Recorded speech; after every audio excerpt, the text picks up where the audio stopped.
Alright, what's up mga kawasak? So, good morning sa inyo. Today is Tuesday guys, no?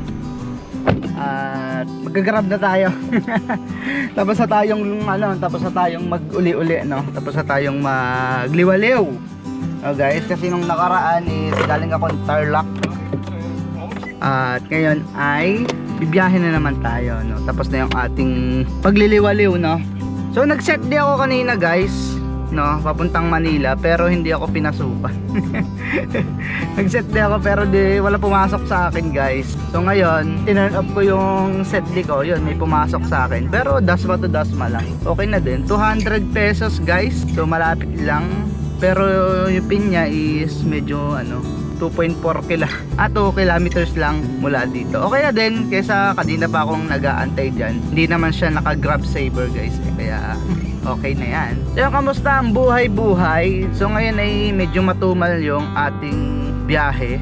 Halos hindi tayo makakuha ng pasahero, no? Pero nakikita ko naman sa iba pagka around Metro Manila, tiyaga lang talaga. Kasi ang ginagawa ko guys is yung schedule ko is schedule ng tamad, no? Meron akong tawag doon, aalis ako ng alas 6, kaya alas 8, uwi na ako ng alauna, alas 2, kaya siguro hindi din tayo nakakarami, no? Dahil lang mga kawasak, so hindi ko alam kung makakamagkano ngayon, hindi naman ako naghahangad ng malaki. Yung gusto ko ay tama lang ba para mabuhay.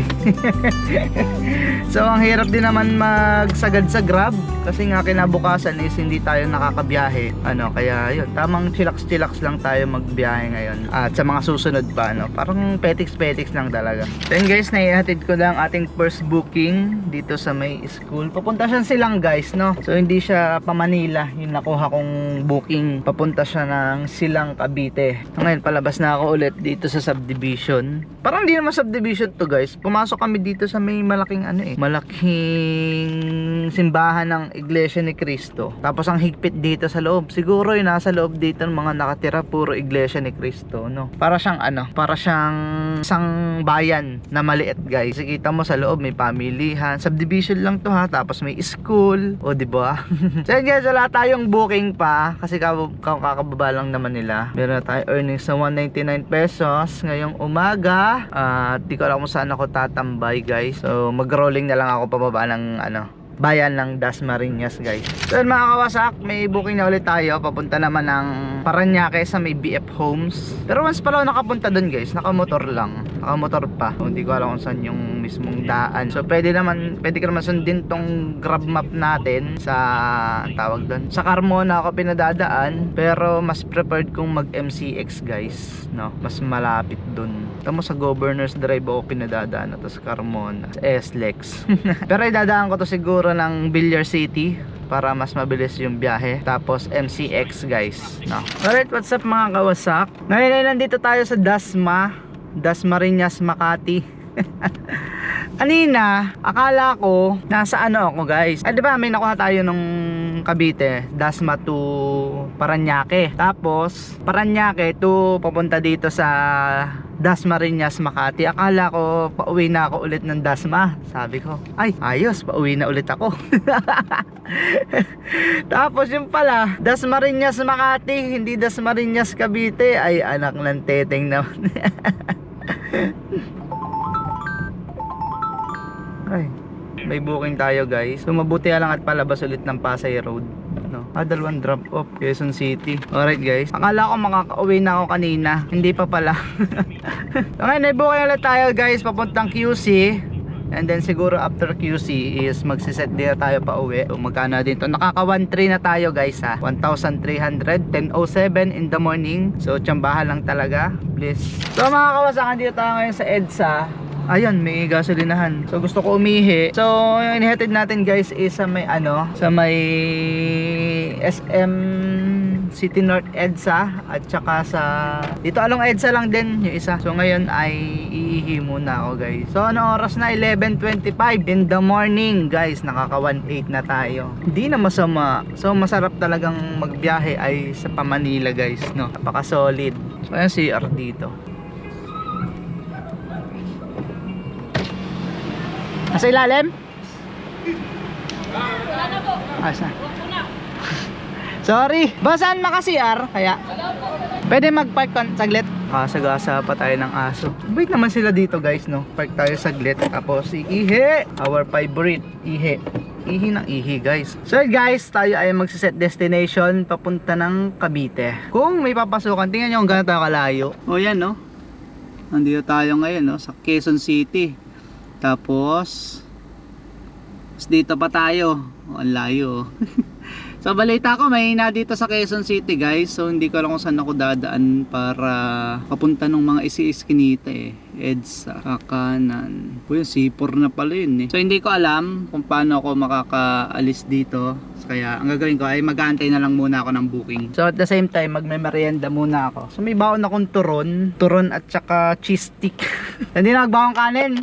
Kasi lagi naman akong half day umuwi na. So mag cheese stick muna lang. Mamaya na ulit yung iba. Tulo kumain eh. So ngayon mga kawasak, meron na tayong 1867 sa apat na bookings. So tingnan natin. 199 pinakauna, sunod 648, sunod 518, sunod 51502. O diba? Pwede na. Siguro gas natin yan nasa naka 300 pa lang guys. Kasi ito yung pinakamaganda sa pag nakakuha ka ng biyahe is yung malayo tapos standard. So jackpot yung una kong malayo, yung from Dasma to Paranaque. Tsaka hindi ako nainip siya yung foreigner taga London. So pwede pala ako mag London na. Kasi nakakausap ko siya ayun lang, tumal na ngayon siguro kasi no oras na. Kala ko may booking na eh. Kasi anong oras na din guys eh. Tanghali na, kainan ng mga tao. So ewan natin. Pero naka-set destination tayo ng pauwi para lahat ng papunta ng Quezon City to Manila, to Mandaluyong, to Makati, to Pasay is makukuha natin. Tagig, hindi lang yung Pasig kasi iba na yun. Kunat naman yung cheese stick na to. Ayun na pa kasi parang masarap guys. 2 cheese stick, isang turon na cute size. Diba? So yun guys, sa awa ng Diyos ay meron na tayong bukod. Pasok kayo sa loob kuya kasi may bike dito ilalagay sa compartment. Malit lang naman po pambata. Okay po. So yun guys, may dumating tayong booking. Sakto umihi ako dito ulit sa gasolinahan para sure ball if ever na magka-booking agad tayo is nakaihi na tayo. Alam niyo naman yung yung mattress natin is napakababa Kailangan ihi kaya hanggat ay pagkakataon guys. Pag wala pa akong pasahero is iniihi ko talaga para kung sakaling magkaroon na ako ng pasahero is okay na, nakaihi na ako wala nang problema. Standard guys. Saver din pala, okay lang. Cash saver yung. So kalimitan kasi sa mga cash dun tayo nagkakaroon ng tip eh. So bihira lang magka-tip dun sa GrabPay. Pero nagtitip sila sa apps na mismo, plus 50 ganon, katulad nung minsan, di ba? So yun, punta tayo dito sa ating pick up location guys. Punta tayo sa ating pick up location. Nasa EDSA pa tayo ha. So buti lang at medyo palooban na to, So ginawa ko lang is naghanap lang ako ng U-turn yung pabalik sa puntang Makati. Tapos dun ako nagtambay sa gasolinahan. Tapos umihi muna ako. Yun, after ko umihi, nagkaroon tayo ng pasahero, nagka-booking. So, way na siya papunta ng Cavite, So, sana magkaroon ulit tayo doon. Papunta namang Pasay or Makati kung sakali,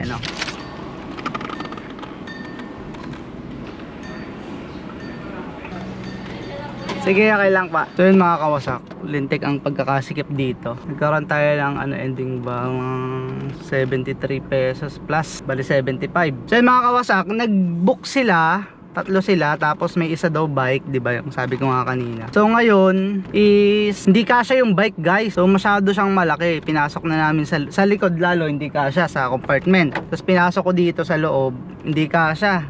Tatlo silang sasakay, isa dito, tapos dalawa sa likod. So labas yung gulong, hindi may sasara yung pinto. Sabi ko ma'am, sa na lang niyo po isakay dapat yan sa 5-seater. Sa 6-seater. 6 ba or 7-seater guys. Basta yung kasunod ng ng 4-seater Sabi ko doon na lang isakay kasi mas mukhang magkakasya pa doon kaysa sa sedan. Kaya sa 4-seater wag na ako magtipid Sabi ko kalasin yung gulong. Baka naman daw baka naman maboid daw yung warranty pag kinalas daw yung gulong guys. So sabi ko wala na po akong magagawa niyan. Hindi po natin kasya Hindi kasya Tapos sabi ko i-rebook niya lang po ma'am. Kaso nga lang pag kinancel nyo yan ngayon is magkakaroon kayong penalty na 75 pesos ata or 50 pesos. So ayun, pumayag naman kahit daw may penalty. So ayun umalis na tayo dun, naka 75 pa tayo. So yun lang mga kawasak. So hindi ko alam kung saan ako papadaanin ito ni Grab pa mag-ano tayo mag-rolling pa pa Dasma. Hindi naman totally rolling rolling hanggang doon. Kumbaga madahan-dahan lang tayong nagta-travel para makapunta tayo doon sa makahanggat makakuha tayo ng pasahero. So bad trip po.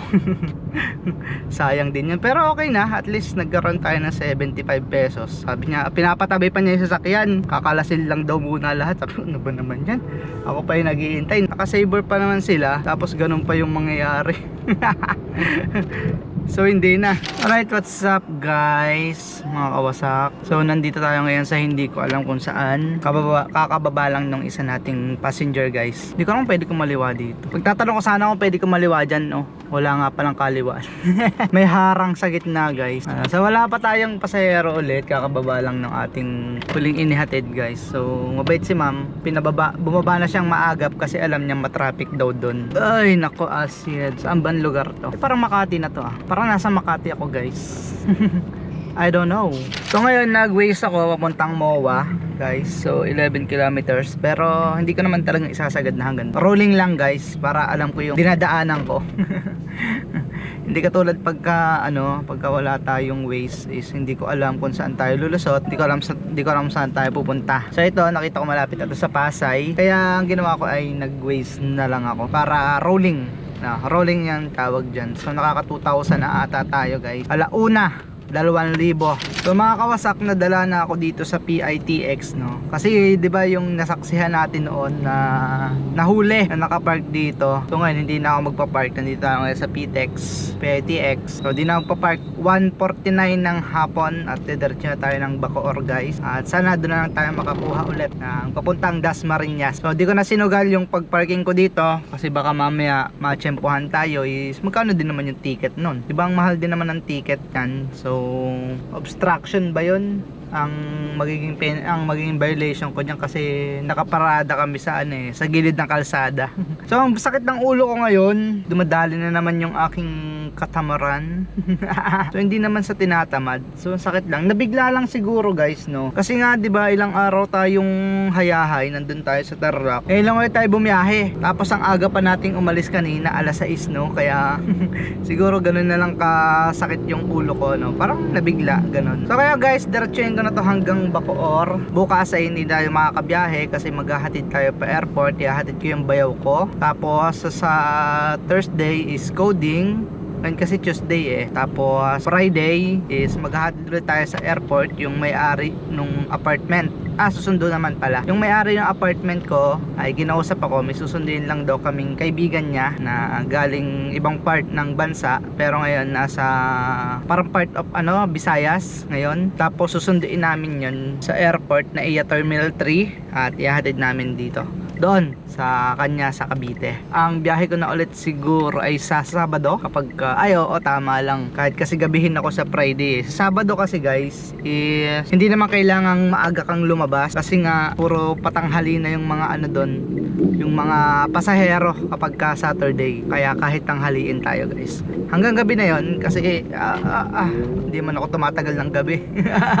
Pero hanggang hapon na yon if ever kasi nga Sunday hindi naman tayo napasada ng Sunday. Pero malay mo makapasada tayo ng Sunday, so titingnan ko na lang. Alright guys, so nandito na tayo, malapit na tayo sa bahay. Ay nako, sakit sa likod. Tumambay pa kasi tayo dun sa tropa ko dyan sa dito may malapit sa gasolinahan nagpahangin na din ako. So kanina pa dapat ako nakauwi. So oras natin 3:33 guys. So nakailang booking ba tayo? So pakita ko sa inyo guys Yan guys, tayo, murang-mura lang. Ilang oras ba tayo bumiyahe? 7, 8, 9, 10, 11, 12, 1, 2, 3 9 hours guys. Inabot tayo ng 9 hours kasi tumambay pa tayo dun Pero di ko alam kung anong oras ako makakauwi kung hindi ako tumambay. Siguro mga 2:30 pa lang ganun. Pero pagpalagay mo 9 hours or 8 hours guys is meron tayong 2,295. I-plus mo na yung 150 Pagpalagay mo na 2.3 plus 150, 2.450, no? Kasi may ano tayo guys, meron tayong tip kanina, nasa 150 plus. So, sinakto ko lang na 150. So, yan, ilang booking ganyan? 7 bookings, 2,295. O, diba? Di na masama. So, hindi ako nag-gas ngayon mga kawasak kasi nga wrong way na. So, wala man lang tip sa GrabPay. Oh. Sa mga cash talaga nagtitip eh. So wala man lang tip. Oy, so hindi ako nag-gas ngayon kasi nga bukas is paalis din naman ako, hindi ako nabibiyahe bukas. Tapos sa Makalwa, ano ba bukas? Wednesday, Thursday. Sa Friday naman, Thursday coding ako eh. Bukas kasi hatid ko yung bayaw ko guys, kaya hindi ako makakabiyahe, kaya hatid ko sa airport. Tapos sa Makalwa Thursday, coding naman tayo. Tapos sa susunod na araw, Friday is yun, may ano naman ako, may kausap naman ako guys na Arkela, papuntang airport na iya Terminal 3. Kaya doon na lang tayo magagas sa Thursday. Hindi, sa Friday guys, pag tayo nagpapunta ng airport. So ilang araw na naman tong matitenga, dalawang araw na namang matitenga ang ating sasakyan. So wala eh. So bukas kasi hindi naman ihatid ko yung bayo ko, pero hindi naman hindi naman ito yung gagamitin nating kotse guys, at yung kanya. Kasi pumuntahan natin sa Tansa, tapos magmumotor na lang ako papuntang Tansa, and then yun, magkokotse kami papuntang airport. Yung kanyang kotse na lang yung gagamitin mga kawasak. So yun lang, 9 hours na biyahe. Pagpalag mo na 8 hours kasi ang tagal ko doon kanina. 8 hours na biyahe, 2,300 pagpalagay mo na, ipakasama yung tip. So okay na din. So siguro ang gas ko dito mga 700, no? So bawas na to kanina ng ng 1 bar inilabas ko guys. Tapos may tinakbo tayong 140.3 sa ganong kita, so kaya pa naman kaninang siguro kaya pang maka 3,000 o 4,000. Kaso nga lang mga kawasak, sobrang sakit ng ulo ko kanina. Akala ko nga hindi ko kakayanin mag-drive pa balik parang patagal ng patabal mga kawasak, pakapal yung sentido ko, no? So wala, bawi na lang ako susunod, no? Parang nabigla lang din siguro yung katawan ko na bumiyahe. Biruin mo, sobrang init naman din kasi kanina guys. So lang mga kawasak, hanggang sa susunod nating vlog ulit. At yun, ating kinita, hindi naman kalakihan, sapat na para mabuhay. So yun lang, ride safe always and peace out.